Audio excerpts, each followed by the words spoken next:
세 번째 조선시대 작품 송미인곡 보도록 하겠습니다. 이 송미인곡은 가사인데요.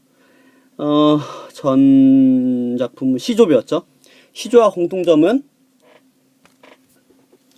사음보 시가라는 겁니다. 시가. 근데 길이는 압도적으로 가사가 길죠. 훨씬 더 할 얘기가 많을 때 쓰는 게 가사입니다. 자, 이 송미인곡은 선생님이 지금까지 계속 40분으로 이렇게 계속 찍어갖고 최대한 오늘은 빨리 찍도록 하겠습니다. 조선 전기에 쓰인 대표적인 가사예요.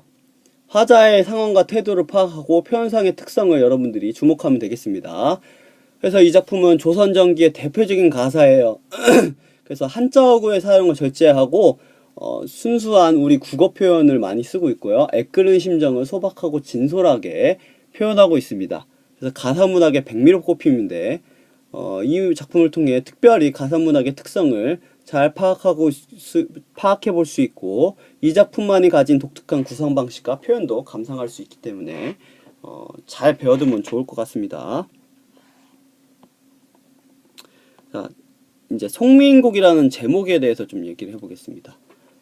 사전적 의미의 이제 미인은 아름다운 사람이란 뜻도 있고, 그 다음에 재덕, 뭔가 재주와 덕이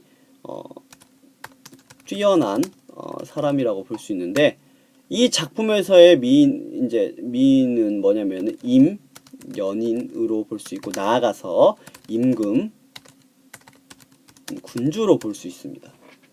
그래서 마치 여성화자가 이렇게 쓰는 것 같이 보이지만 남자가 남자한테 쓴 겁니다. 참 이런 글솜씨도 참 대단해요. 감정이입하는 것도. 다행히 현대어풀이가 써 있으니까 쭉쭉쭉쭉 나가면서 봅시다. 이제 이게 송미인곡은 세 파트로 볼 수 있습니다. 첫 번째, 여기 전체 요 페이지가 전체가 뭐냐면은 그냥 쓰겠습니다. 서사입니다. 네. 그 다음에 본사와 결사로 이제 3단 구성이 되어 있는데 이 부분은 서사이고요. 특이하게 대화 방식으로 나타나 있습니다. 대화 방식. 그래서 감녀와 을녀의 대화 방식으로 나타나 있는데 여기까지가 감녀의 얘기고요. 여기까지가 을녀의 그에 대한 대답이라고 볼 수 있습니다. 질문과 대답으로 되어 있습니다. 봅시다.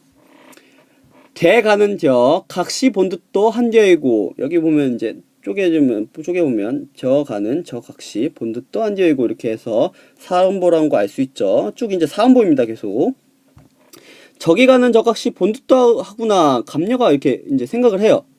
그래서 여기 나오는 저 각시가 바로 누구냐? 이 을려입니다. 천상 옥경성을 어찌하고 이별하고, 자 뭐냐면은 임금이 계시는 궁궐을 어찌하여 이별하고, 자 이제 이 이별이 뭐냐면은 이별은 화자의 상황입니다. 화자가 뭔가 어떠한 상황에 빠졌구나라는 걸 알 수 있습니다. 그러니까 임금이 계신 이제 까만색으로 하니까 안 보이네요. 자, 임금과 함께하는 궁궐을 이별했다라는 소리는 임금과 떨어졌다는 얘기도 되는 겁니다. 그래서 요 내용은 다시 말하면 이제 작품을 벗어나서 조금 이제 정철에게 이제 대입을 해보면 어떤 내용도 될 수 있냐면요. 자, 관직에서 물러난 작가의 처지를 이제 나타내는 거라고도 볼 수 있습니다. 관직에서 물러난 작가의 처지, 작가의 처지라고 볼 수 있어요. 그러니까 천상계에서 버림받아 하기로 내려온 여인이 이제 화자의 상황이지만 작가의 상황은 이제 비유하자면 관직에서 물러난 이제 처지라고 이제 볼 수 있는 거죠. 자, 그럼 보겠습니다. 해에다 저문 날에 누를 보러 가시는고, 해 저문 날에 누구를 보러 가시는고라고 이제 얘기하고 있습니다. 여기 나와 있는 해 저문 날에 이거는 이제 배경이죠. 훨씬 이제 분위기가 어때요? 분위기 굉장히 쓸쓸합니다. 쓸쓸한 분위기를 얘기하고 있고, 이제 그래서 갑녀는 왜 여기 천상 끊어놔서 여기에 있니? 라고 이제 물어보는 거예요. 이제 을이 대답합니다. 어와 내는 뭐냐면 너로구나 라는 겁니다. 반가운 표현이죠. 이제 갑녀를 이제 얘기하는 겁니다. 이내 사설 들어보 내 이야기 들어보 라고 하면서 이렇게 얘기합니다. 내 얼굴 이거동이 님 괴함 직한가마는 내 얼굴과 이 행동이 임의 사랑을 받음직한가마는 그런 말 하다고 생각을 하는 거예요. 어쩐디 날 보고 내로다 여기실세 어쩐지 날 보고 너로구나 여기시기에 나도 님을 믿어 군뜻이 전혀 없어서 그러니까 다른 생각이 전혀 없어서 이래야 교태야 어지러이 헛던디 자 아양이나 교태를 어지럽게 하였든지 방귀씨는 낯빛이 내와 어찌 다르신고 방귀씨는 얼굴빛이 옛날과 어찌 다르신고 라고 얘기했습니다. 그러니까 다시 말하면 요거는 이제 임의 태도가 변한 겁니다. 누구를 대하는? 화자를 대하는. 자, 태도가 변한 겁니다. 갑자기 태도가 변했어요. 왜 변했지? 라고 생각을 합니다. 누워 생각하고 앉아 헤어보니 누워서 생각하고 일어나 앉아 헤어려 보니 내 몸에 지은 죄 매같이 쌓였으니 자, 내가 내 몸에 지은 죄가 산같이 쌓였어요. 이 죄는 뭐냐면 앞에 나와 있죠. 파란색으로 하겠습니다. 이렇게 아양과 교태로 굉장히 임을 어지럽게 한 거예요. 그게 이제 지은 죄인데 요것이 다 뭐예요? 이것이 뭐냐면 을려가 생각하는 이별의 원인입니다. 이제 뒤에 이제 이별한 원인에 대해서 쭉 생각을 합니다. 첫 번째입니다. 네, 그래서 그 첫 번째 이유는 뭐냐면 자신의 탓이에요. 내가 잘못한 것 같아 라고 이제 생각을 하는 겁니다. 네. 자, 계속 보겠습니다. 하늘이라 원망하며 사람이나 탓할 것인가 서로 풀쳐보니 조물의 탓이로다. 하늘이라 원망하고 사람의 탓인가 서러서 다시 한번 풀어서 생각해보니 조물주의 탓이로다. 자, 이제 두 번째 원인을 또 다시 생각해보니 조물주의 탓이랍니다. 이것도 이제 이별의 원인 두 번째입니다. 뭐예요? 조물주의 탓입니다. 이제 하다 이제 조물주의 탓까지 하고 있네요. 자, 넘어가겠습니다. 자, 여기서부터 이제 본격적인 본사입니다. 이제 여기서부터 뭐라고요? 본사입니다. 자, 그러면서 이제 갑녀가 이렇게 얘기합니다. 그란 생각 마오, 그것이란 생각 마오 라고 얘기했습니다. 그랬더니 이제 여기는 이제 갑녀고요. 이제 여기 을려가 또 이제 얘기합니다. 줄줄 얘기합니다. 맺힌 일이 있어이다. 마음속에 맺힌 일이 있어요. 이제 하수연을 줄줄 하기 시작합니다. 이게 진짜 내용이에요. 진짜 하고 싶은 내용입니다. 자, 이제 을려가 뭐라고 하는지 봅시다. 님을 매셔 있어 남의 일을 내 알거니 임을 모시고 있어 임의 일을 내 알거니 남의 일이라고 했네요. 님의 일입니다. 물같은 얼굴이 편한 시적이 몇 날이고 물같이 연약한 몸이 편한 시적이 몇 날인가 라고 하면서 자, 이것도 파란색으로 하겠습니다. 춘한고열이 어찌하여 자 봄추위와 여름더위는 어찌 지내시며 추일동천은 뉘라서 매셨는고 가을과 겨울날씨는 누가 모셨는가. 그러니까 봄, 여름, 가을, 겨울 다 이제 걱정합니다. 죽조반 조성매 내와 같이 해시는고 아침 전에 죽과 아침 저녁 진지는 옛날같이 또 누가 올리시는가 또는 드시는가 라고 이제 자 그러니까 올리시는가라고 해석을 해도 되고요. 자 여기에 뭐라고 해석을 해도 되냐면 네 드시는가 라고 이제 해석을 해도 되는 겁니다. 네 세시는가를 이렇게 해석을 해도 되고요. 이렇게 해석해야 되는 겁니다. 자 아침 저녁 이제 밥도 이제 걱정을 하고 있는 겁니다. 네, 요것도 매까지 걱정을 하는 거예요. 매는 이제 임금님이 먹는 밥을 얘기합니다. 그 다음에 기난김 잠은 어찌 자시는고 잠은 또 어찌 주무시는가 라고 이제 걱정을 하는 거예요. 그러니까 요것들은 다 뭐예요? 노심초사하고 있는 화자의 이제 몹시 마음을 쓰며 애를 태우고 있는 화자의 마음이 드러나는 부분이라고 할 수 있습니다. 엄청 걱정을 하고 있는 거예요. 그쵸? 자, 님다희 소식 아무려나 아자하니. 자, 님다희는 뭐냐면 임 계신 곳입니다. 이거를 이제 화자가 아니라 작가의 입장에서 보면은 어디예요? 한양입니다. 그쵸? 자, 한양의 소식 어떻게 해서라도 알고자 해요. 오늘도 거의로다. 내일이나 사람 올까? 오늘도 거의 지나갔어요. 내일이면 사람이 올까? 이 사람은 어떤 사람이에요? 이 사람은 소식을 전해주는 사람이죠. 이민 소식을 전해줄 사람. 그래서 내 마음 둘 데 없다. 어디로나 가잔 말고 내 마음 둘 데 없어. 어디로 가잔 말인가? 이제 서리법적인 표현이 나오는 거죠. 잡거니 밀거니 높은 매에 올라가니. 자, 잡거니 밀거니 어떻게든 해서 높은 산에 올라갔어요. 자, 이제 이 산을 올라가는 이유는 뭐예요? 어떻게든 임과 가까이 가고 싶은 마음이 드러나 있는 겁니다. 여기에 나 있는 마음은, 자, 임에게 좀 더 가까이 가려는 화자의 노력이 드러난 부분입니다. 네.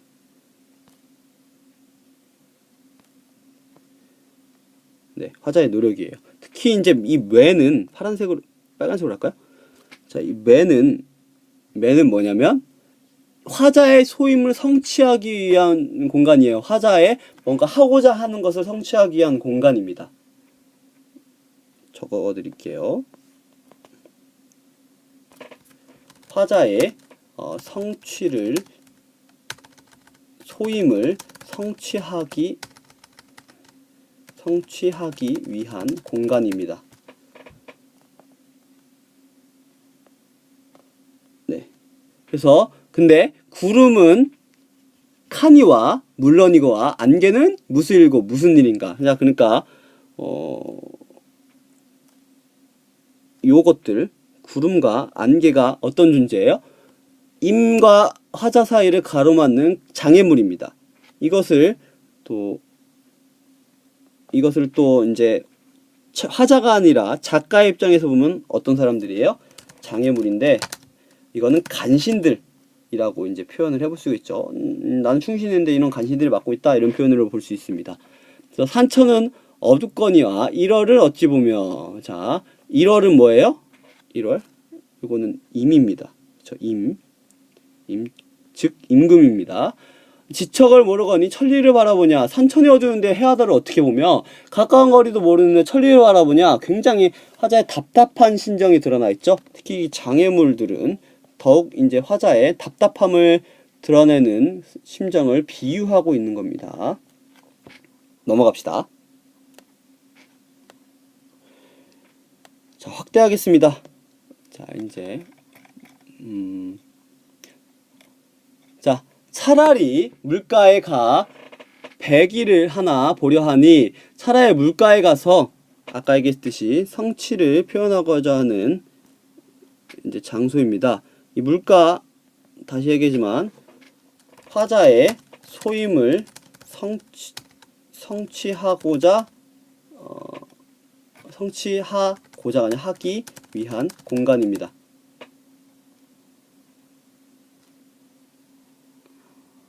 그렇죠?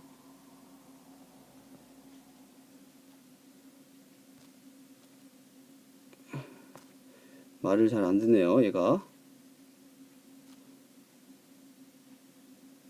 엄청 말을 안 듣네요.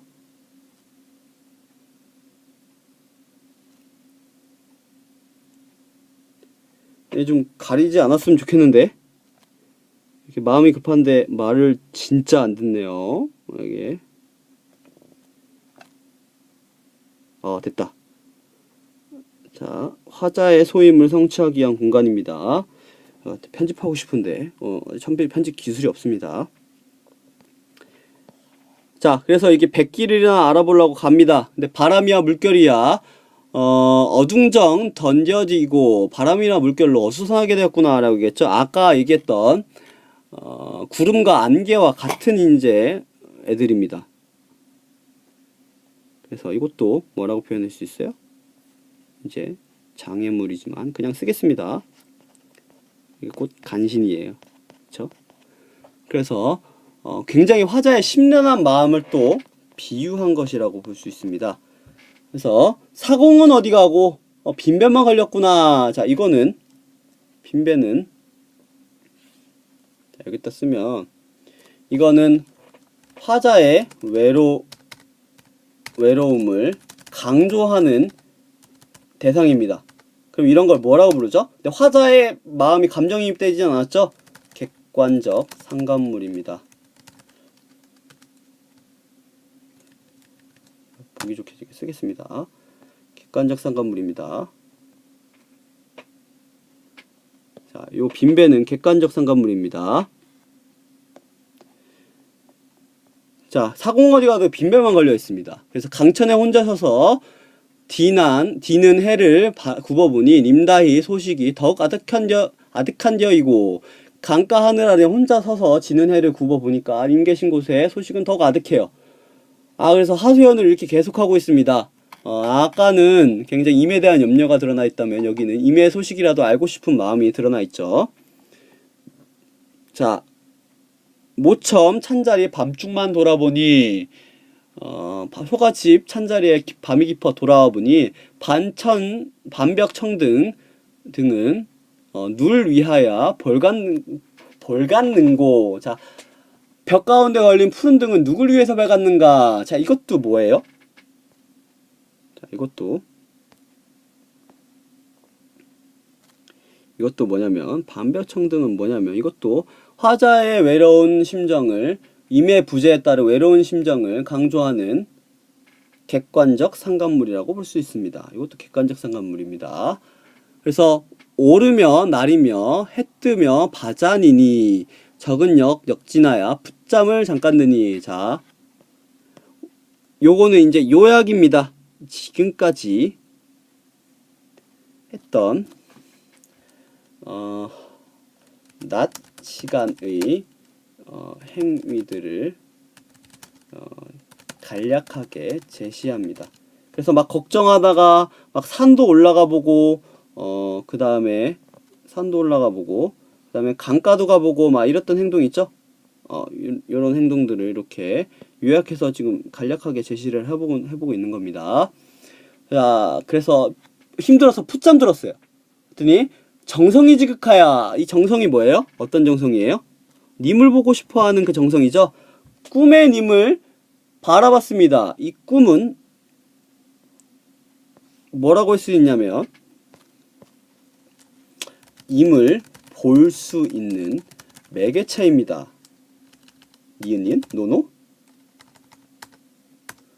왜? 볼 수 있는 님을 볼 수 있는 매개체입니다. 님을 이제 꿈에서라야 이제 볼 수 있는 겁니다. 그렇죠. 되게 가련한 여인이에요. 그래서 옷 같은 얼굴 반이나마 늙으셔라. 그래서 이미 있을 때에 비해서 이미 없는 지금 화자의 꿈속에서는 옷 같은 얼굴이 반마나 늙었어요. 그래서 마음에 먹은 말씀 슬카장 살자 하니 마음에 먹은 말씀 실컷 올리자 하고 했는데 그럼 이 말은 어떤 말이겠어요? 이 마음에 먹은 말씀 이거 어떤 말이겠어요? 굉장히 그리움과 사랑의 말이겠죠. 네, 이러한 말들을 하고 싶었으나 눈물이 연달아나니 말씀인데 어이하랴. 말을 할 수 없을 정도의 뭐가 있는 거예요? 말을 할 수 없을 정도로 굉장히 반가움과 슬픔이 드러나는 거죠. 그럴 정도로 굉장히 반갑고 슬픈 겁니다. 인제서야 이제 얼굴을 볼 수 있다니 이제 이런 마음이 있는 거죠.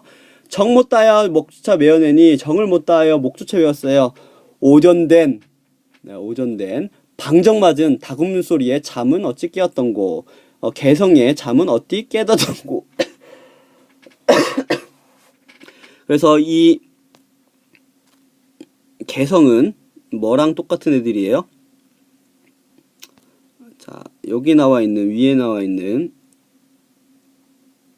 위에 나와 있는 바람과 물결같이 장애물입니다. 이 힘을 더 이상 볼 수 없게 만드는 장애물이에요. 그렇다고 간신이라고까지 보기엔 좀 어렵죠? 그래서 화자의 노력을 방해하는 존재입니다. 그래서 여기까지가 본사입니다. 자, 여기까지가 본사고요. 그 다음에 여기서부터 드디어 이제 막바지입니다.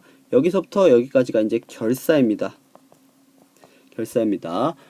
이제 그래서 뭐라고 하냐면 어와 허서로다 이미 어디 간고 헛된 일이야 이미 어디 갔을까 결인 일어 앉아 창을 열고 바라보니 잠결에 일어 앉아 창을 열고 바라보니 어여쁜 그림자 날 쫓으뿐이다. 가엾은 그림자가 날 쫓으뿐이에요. 그래서 이제 요거는 뭘 표현하고 있냐면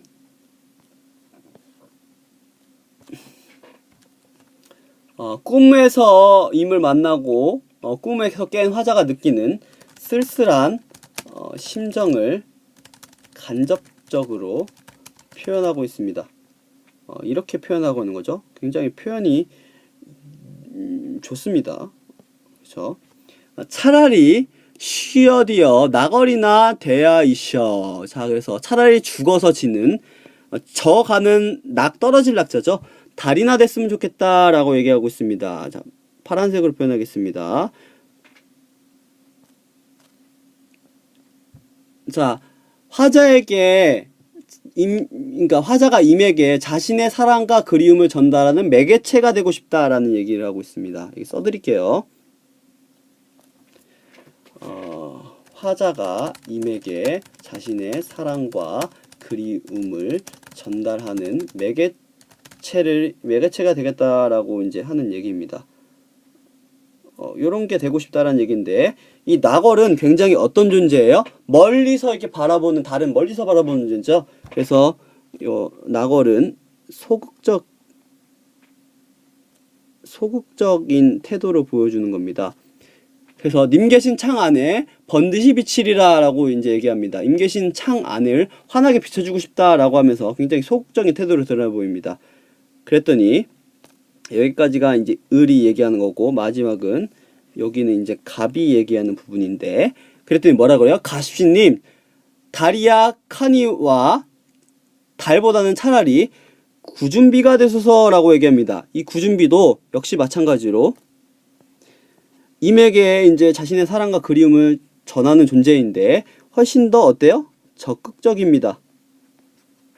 네, 적극적인 존재가 되라고 뭐 하고 있어요? 마지막 조언을 하면서 끝내고 있습니다. 길었네요. 조금 좀 정리를 좀 해보겠습니다. 빠르게 나갔는데. 자, 서사는 임과 이별한 사연에 대해서 얘기하고 있고요. 본사는 임에 대한 사랑과 그리움에 대한 얘기를 하고 있습니다. 결사는 그래서 죽어서라도 임을 따르겠다는 마음이 드러나 보이는 부분으로 또 얘기를 해볼 수가 있습니다. 그래서 이제 갑녀와 을녀의 이제 역할에 대해서 이제 얘기해 볼 수 있는데, 의도적으로 설정된 인물입니다. 갑녀는 훨씬 보조적 이제 역할을 가지고 있고, 작품의 밑에다 씁시다. 작품의 전개와 종결을 돕는 역할을 합니다. 자, 그 다음에 작품의 전개를 유도해서 훨씬 더 극적인 결말을 짓게 하는 역할을 합니다. 그에 비해 을녀는 화자의 생각을 대변하는 중심 화자입니다. 그리고 작품의 주제 구현을 위한 중심적 역할을 하죠. 그리고 이제 작품의 전체적인 정서적 분위기를 주도합니다. 훨씬 더 중심적인 역할을 하고 있죠. 자, 그 다음에 여성화자를 설정한 이유는 신화된 입장에서 임금에 대한 마음을 좀 더 솔직하게 표현하기가 어려워요. 신화된 입장에서. 그래서 여성화자를 설정해서 자신의 애틋한 심정을 하소연하는 방식을 취합니다. 그래서 사랑이라는 보편적 감정에 호소해서 훨씬 더 폭넓은 공감을 얻기 위해서 이렇게 하는 겁니다. 자, 마지막에 등장하는 나걸과 구준비에 대한 얘기를 조금 더 그리고 또 하겠습니다. 둘 다 화자가 임에게 자신의 사랑과 그리움을 전달하는 매개체인데 나걸이라고 하는 것을 이제 생각한 거 을려죠. 지는 달이고 임이 계신 곳을 멀리서 잠깐만 비추고 창을 닫아놓으면 볼 수 없어요. 그렇죠? 그래서 굉장히 수동적이고 소극적인 이제 성격을 갖고 있다면 구준비는 이제 감녀가 생각한 건데 오랫동안 내리는 비예요. 그래서 어디로 가려고 했을 때는 피할 수 없습니다. 그래서 거기다 임의 옷을 적시면서 오랫동안 더 가까이 있을 수 있는 존재예요. 그래서 성격은 훨씬 더 능동적이고 적극적입니다. 네, 아까 써놓은 거가 있으니까 굳이 적지 않겠습니다. 그러면 이제 핵심 정리를 해볼까요? 작품 갈래는 가사입니다. 그 다음에 성격은 서정적이고 여성적이고 그 다음에 충신, 연주, 지사.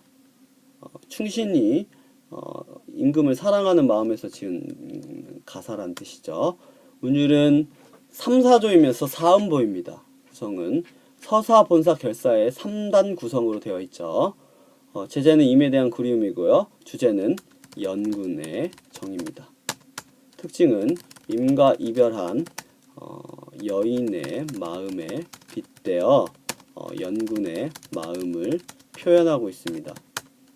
그리고 보조화자를 설정하고 있죠. 그래서 대화체로 시상을 전개하고 있습니다. 그 다음에 굉장히 세련되고 뛰어난 우리말 표현을 구사하고 있습니다. 이게 특징이라고 볼 수 있죠. 이제 마지막 문제에 있는 작품들 몇 개만 좀 다뤄보고 끝내도록 하겠습니다. 자, 첫 번째 4번에 나온 작품을 좀 보면 목이 다 아프네요. 이건 정철의 평시조입니다. 그래서 똑같이 연군의 정을 자, 핵심 정의 먼저 적어줄게요. 연군가인데 이것도 연군의 정을 주제로 하는 작품입니다. 근데 특징은 이제 추상적인 개념인 마음을 구체적인 대상, 이제 예를 들면 별과 달로 형상화하고 있습니다. 네, 핵심 정리 먼저 적어줄게요. 자, 그 다음에 두 번째 특징은 님에게 전하고 싶은 자신의 마음을 별과 달에 빗대어 표현합니다. 빗대어 표현한다는 거 뭔지 알죠? 이제 그 비유하고 있다라고 이제 얘기할 수 있습니다. 이제 읽어볼까요? 내 마음 버여내어 별 달을 맹그고저. 그러니까 내 마음을 베어내어 별과 돌로 만들고 싶다 이거예요. 그러니까 요 두 개는 마음을 전하고자 하는 일종의 매개체죠. 뭔지 다 알아보죠. 구만리 당천에 반드시 걸려있어 구만리 장천 끝없이 넓은 하늘에 걸려있어서 별과 달은 항상 그러면 어떻게 써요? 항상 이미 어디든 어디 계시든 볼 수 있습니다. 그쵸? 이미 어디에 계시든 볼 수 있습니다. 별과 달로 있으면. 그래서 고운님 사랑하는 임금이 계신 곳에 가 비춰여나 보리라. 자, 그래서 굉장히 이것도 소극적 태도를 드러나 볼 수 있어요. 그래서 굉장히 나걸과 유사한 모습을 좀 볼 수가 있습니다. 훨씬 내용이 짧아서 별 내용이 별로 없죠. 자, 그 다음에 안좋아하네 만원사 보도록 하겠습니다. 이거는 이제 후기가사 작품인데 후기가사 작품이면 이제 여러 면에서 좀 달라요. 어떤 면에서 다르냐면 마치 평시소와 사설시소처럼 굉장히 이제 후기 가사는 조선 후기 가사는 굉장히 실생활과 연관지은 내용들을 많이 씁니다. 그래서 여행 가사라든지 그런 부분이 많이 나오는데 특별히 유명한 작품들이 앞에 개념 부분은 나와 있습니다만 일동장유가라든지 또는 연행가 등이 있습니다. 이런 거 좀 잘 챙겨 생각해 주셔야 됩니다. 쭉 읽으면 이렇게 얘기할 수 있습니다. 눈물로 밤을 새어 아침에 조반 주니, 조반은 이제 아침밥이죠. 요게 중심 소재입니다. 잘 기억하셔야 돼요. 덜 쓸은 보리밥새 때 장덩이뿐이로다. 아주 거친 밥과 반찬, 그러니까 요거는 아주 거친 밥과 이제 반찬을 의미하는데 이것은 형편없고 초라한 식사입니다. 유배가 쓰니까 당연히 식사가 이렇게 나오겠죠. 그래서 한술 떠서 보니 클터에 내어주니, 자 대담하게 내어주니 그도저도 아주 없어 굶은 적이 없었던가. 그래도 이러한 형편없는 식사도 못할 적이 많다는 뜻이에요. 그러니까 굶은 적도 있다는 소리입니다. 장장하일 기나긴 여름날 긴기나 배고파 어려워라. 그러니까 배고프고 초라한 식사에 시달리는 생활에 대해서 이제 토로하는 내용이죠. 그러니까 진짜 여기서 나왔던 실생활이 이제 나오기 시작합니다. 앞에서 나왔던 막 꾸며서 얘기하는 것과 좀 달라요. 그래서 의복을 돌아보니, 자 이제 의복에 대한 얘기가 나옵니다. 이것도 중심 소재입니다. 한숨이 절로 나요. 남방염천, 남쪽 지방의 아주 뜨거운 날씨에 찌는 날 빨지 못한 누비바지. 이제 누비바지는 여러분들 잘 알죠? 겨울에 입는 바지입니다. 바지가 없으니까 겨울바지 입고 있는 겁니다. 땀 배고 떼오르니 굴뚝 막은 덕석인가. 덕석은 이제 굴뚝을 막는 이제 돌인데, 이제 굴뚝 막은 덕석은 뭐 얘기하는 거예요? 이 의복을 얘기하고 있는 겁니다.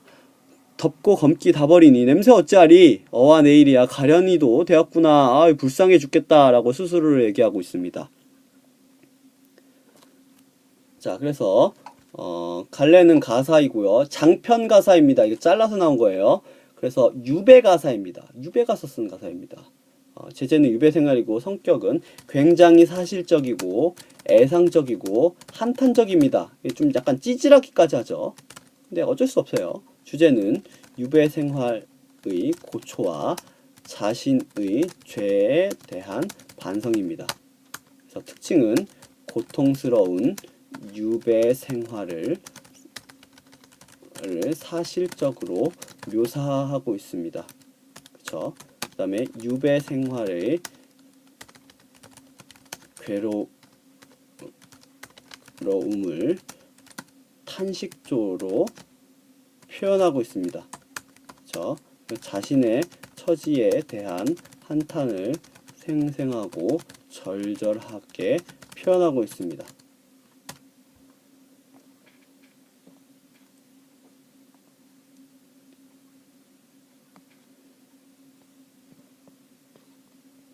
자, 여기 옆에서 좀 더 크고 보기 좋게 이제 보여드리겠습니다. 또 이게 말을 안 듣네.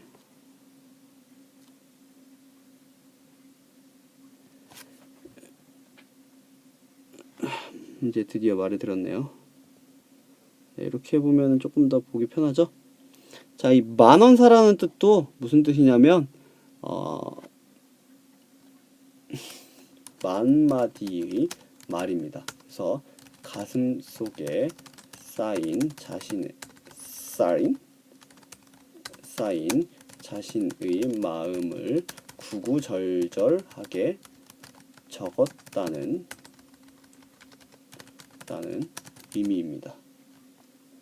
네, 그래서 요 이제 전 작품인 시조에서의 평시조와 사설시조의 변화 또는 전기가사와 후기가사의 변화 이런 것들은 또 개념 또 강의 시간에 선생님이 또 자세히 설명을 해드리도록 하겠습니다.